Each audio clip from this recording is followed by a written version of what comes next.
Hello YouTube, this is Skip coming to you live. Straight out of Aquatic Kennels. Right before you is my saltwater aquarium. I just started this aquarium like 2 weeks ago, and I just placed these clownfish in here like a week ago to get the bacteria and everything cultivated up in this aquarium, the chemistry right.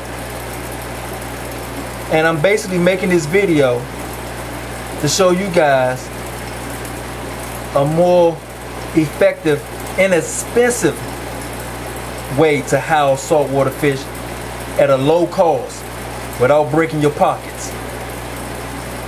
Now, what you see straight ahead is my skimmer. This skimmer is ran on an air pump.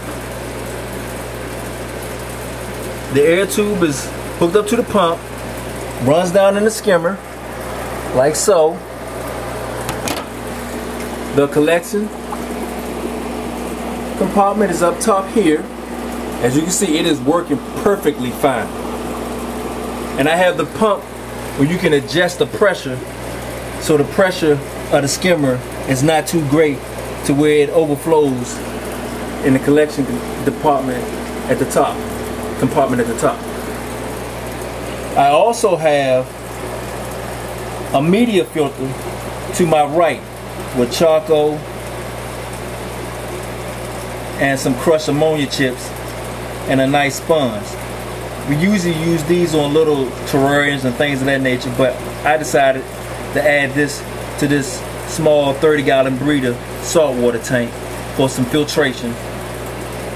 Also, I have a sponge filter to my left for added filtration. Now I will be replacing this sponge filter with a more high-grade sponge filter in the near future. But I wanted to show you guys that it is possible to house saltwater fish in an inexpensive environment such as the aquarium like this, where everything is ran on an air pump. No expensive filtration systems, sump systems, running up your electric bill and things of that nature. The air pump that is running this freshwater aquarium with my female chancho in it, and all these aquariums over here, you see the air stones.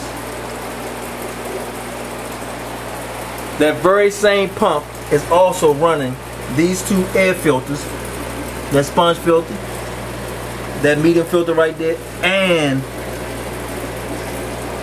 this skimmer right here. And as I stated to you, these two clownfish have been in here for a little over a week now. I had the tank cycling for a week before I placed these in this aquarium, and they're doing pretty good. They're eating real hardy. They're real hardy fish. This is a good fish to start your aquarium out with. If you want to get it cycled, you also can use damsel fish. They're inexpensive and don't cost as much, just in case something happened and you have a boo-boo or hiccup and your tank crash because you don't have enough biochemistry in it that's built up, and bacteria that's built up in your aquarium. Things happen. I will be gradually adding new additions to this aquarium as I go along, and I will give you guys updates on this aquarium as I go along. But as you can see, the fish are doing perfectly fine with just the little air filters and skimmer that I have in it now.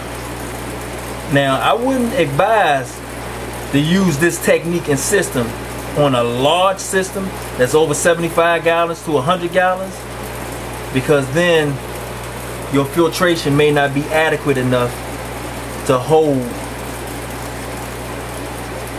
enough bacteria to sustain your saltwater species. It all depends on what you're housing in there and how cleanly your fish are.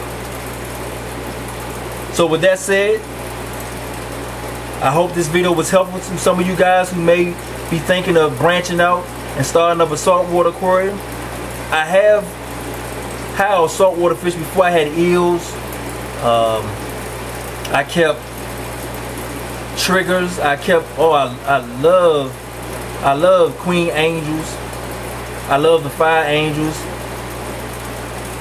And groupers was one of my favorite. I love panther groupers. And I have old videos. You can go check them out on my YouTube page. My old videos of my old saltwater tanks where I housed all those species of saltwater fish. So this is not my first rodeo with saltwater. I've been setting up saltwater tanks for years now. I have clients that have hundreds of gallons of saltwater tanks that I maintain for them.